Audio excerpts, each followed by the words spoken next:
Primero, bem-vindos ao Monte das Bem-aventuranças, o Monte do Sermão. Ontem, quando vocês chegaram, o primeiro que eu falei era que tem música.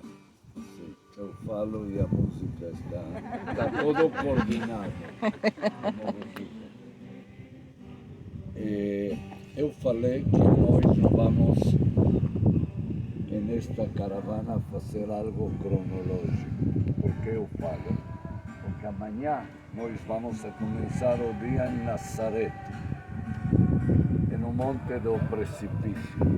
E se eu teria que falar cronologicamente, eu teria que começar no Monte do Precipício e logo entender o que é o que aconteceu e por que Jesus chega a este lugar, a Galileia. Porque ele escolhe justamente chegar a Galileia e não chegar a outros lugares, como ser Jerusalém, uma cidade muito maior. A Galileia, as pessoas que moravam acá, que faziam? De que trabalhavam? Imaginem, é muito fácil ver o Mar de Galileia, ver a agricultura. Então, o que eles faziam? Pescavam e eram agricultores, certo? Agora, imaginem vocês que cada um de vocês mora ou em uma cidade ou em um município, que todos os dias são muito parecidos, um dia ao outro. Você se acorda, vai trabalhar, volta, está com sua família e assim continua o dia. E de repente chega aqui um superstar. Eu não quero mexer no tema teológico, senão em o pensamento século XX, século XXI. Vem alguém, um superstar, à região, todo mundo escutou já dele, porque Jesus já era famoso na Galileia. Vocês lembram, em Caná de Galileia, ele já fez o primeiro milagre de transformar a água em vinho. Ou seja, já se sabia que ele estava. E ele escolhe justamente este lugar, porque é um lugar que as pessoas estão mais abertas. Se eu pego uma cidade como Jerusalém, onde tem os sacerdotes, toda a turma essa socioeconômica alta, eles não queriam um superstar, um revolucionário. Eles queriam seguir e que ninguém faça nada. E o interessante é que ele vem aqui e ele praticamente abre sua concepção ante a multidão. E algo interessante que tem dentro do cristianismo, que é que fatos que aconteceram ou que acontecem já tem um antecedente, aconteceu no Velho Testamento. Pero agora vem com mais força para dizer às pessoas: isto é a realidade, é a nova realidade. Eu vou dar um exemplo de lo que eu estou falando. Olhem aqui, nós estamos em um monte, em frente do Mar de Galileia. Imaginem acá uma multidão que está escutando a Jesus. Sim? Ele fala aqui, eu não vou mexer no conteúdo porque agora o apóstolo vai falar. E no Antigo Testamento, quem também está em um monte e fala com o povo? Moisés, exato. Ou seja, vocês veem algo que aconteceu no Antigo Testamento, volta a acontecer no Novo Testamento com outra força, marcando um novo caminho, o caminho reto, que é o caminho de aqueles seguidores de Jesus.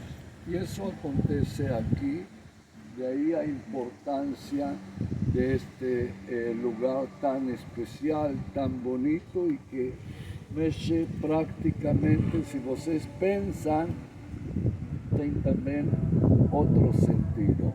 Nós vamos a imaginar que Jesus está acá, o povo está acá.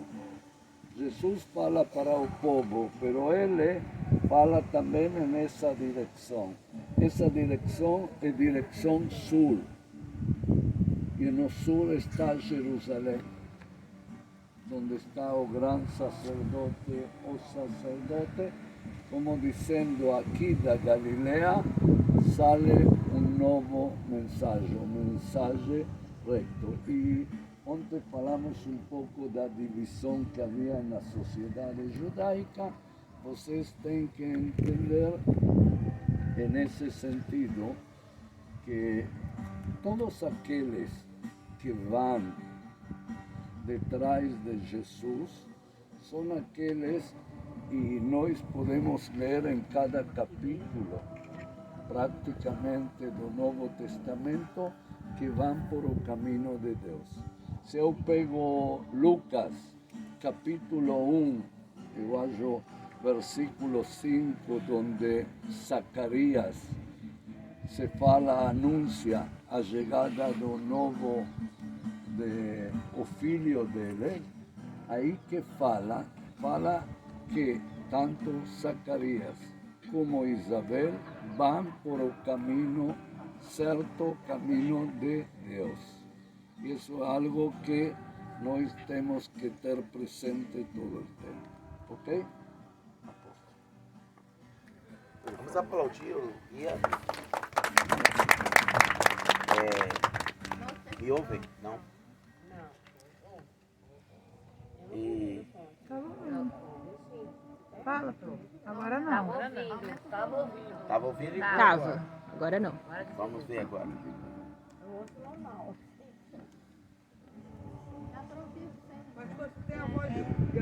Mas tava Tá pra boa? ouvir. Nós estamos te ouvindo, mas Dá para ouvir? tava ouvindo.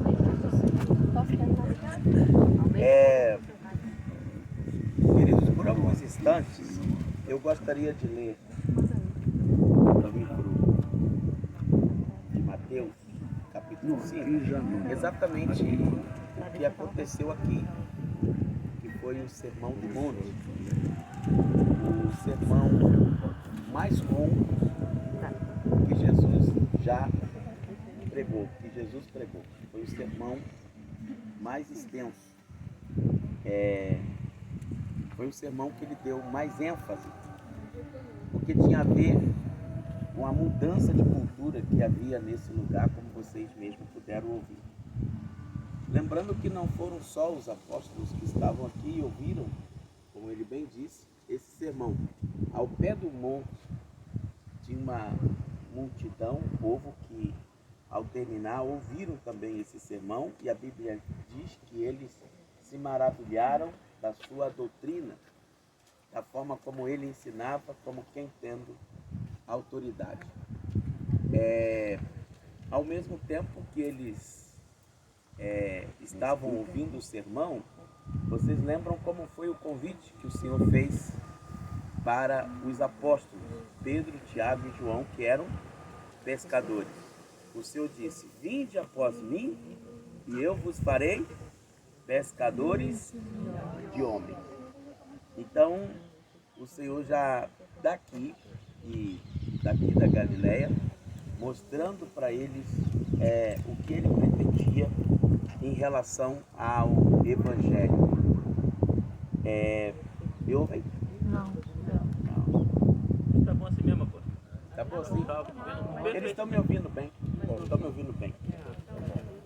Então eu queria que vocês, enquanto eu estivesse lendo esses 12 versículos, que vocês pudessem fechar os olhos e só meditar, amados, enquanto eu estou lendo.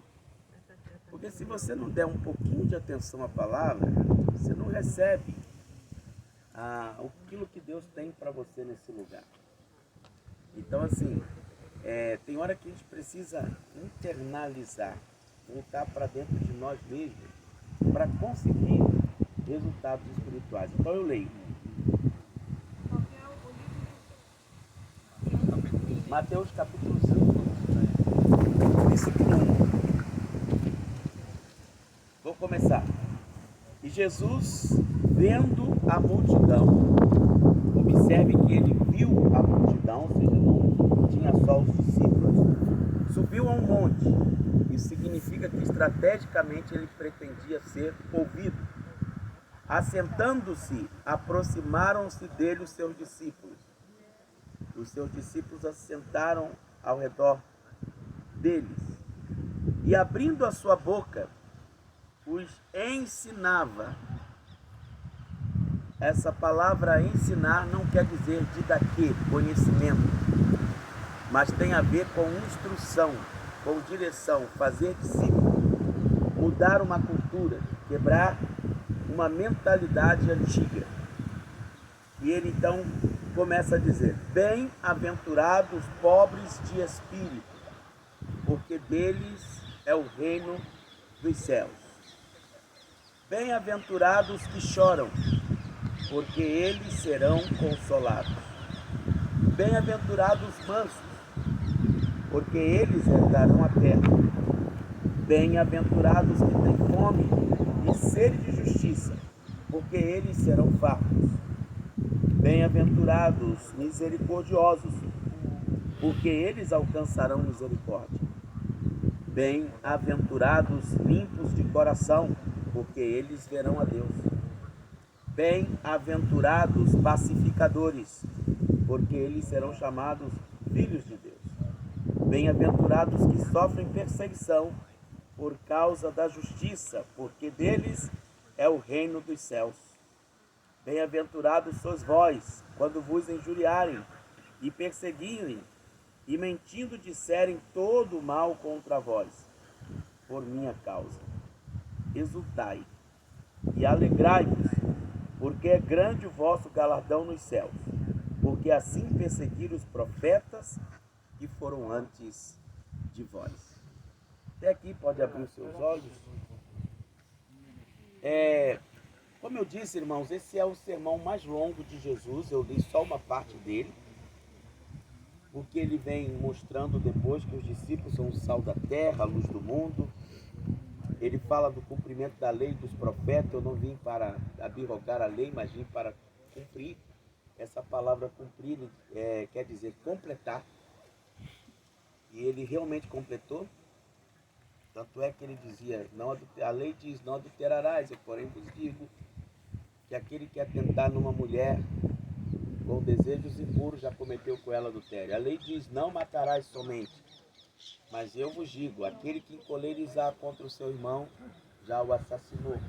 Então, a palavra cumprir é dar complemento, aumentar, colocar ali, acrescentar o que realmente o sentido do texto diz. O sermão da bem-aventurança é chamado bem-aventuranças porque a palavra bem-aventurado quer dizer mais do que felizes. O que é que todos naquela época e hoje buscam? Paz e felicidade. Então ele está dizendo, se vocês querem ser mais do que felizes, vocês precisam seguir essas orientações que eu quero dar. Então ele fala primeiro, no 3, bem-aventurado os pobres de espírito. Esses pobres de espírito aqui são pobres de merecimento. Pessoas que reconhecem que são o que são por causa da graça de Deus.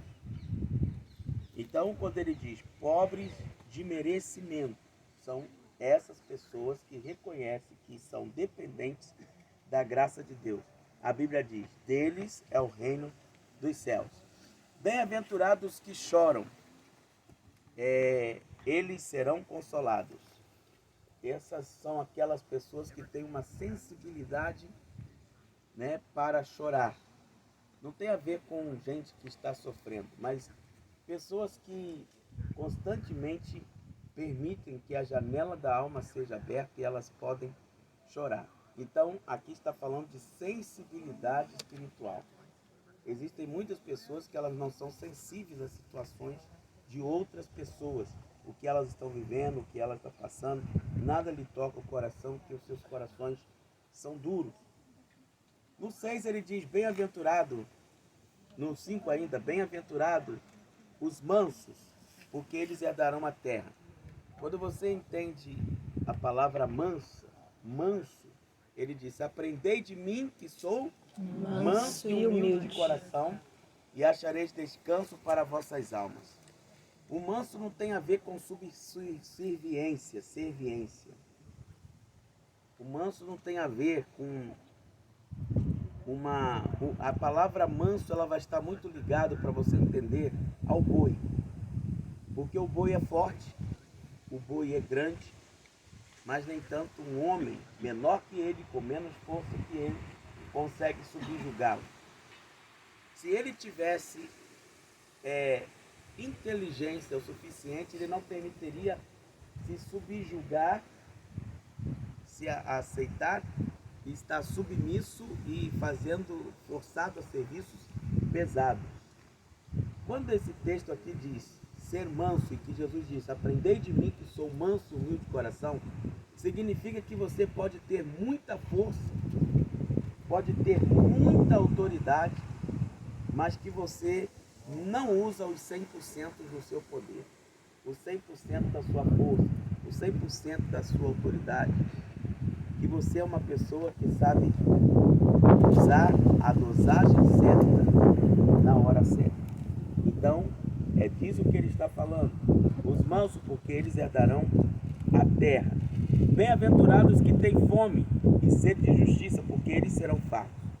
Constantemente estamos perguntando, será que Deus não vê tanta coisa ruim que está acontecendo no mundo? Tantas mortes, tantas crianças que estão sofrendo de fome. E essas mesmas perguntas que nós fazemos hoje, Abacuque fez no capítulo 1, no capítulo 2, Senhor, até quando? Não farás nada? Nada vai mudar, o Senhor não vai fazer nada, até que chegou o dia que Deus o respondeu. E ele disse, escreve no outdoor, para que todos, quando passarem, leiam. E ele, depois de fazer uma oração pedindo ao Senhor avivamento, Deus lhe respondeu que o tempo da justiça de Deus chegará. O tempo do julgamento do Senhor chegará. Então, quando ele diz, bem-aventurados os que têm fome e sede, desejam isso, querem isso, eles serão fartos. Ou seja, significa que chegará um dia que Deus julgará. E nós vamos nos sentir satisfeitos por aquilo que ele está fazendo.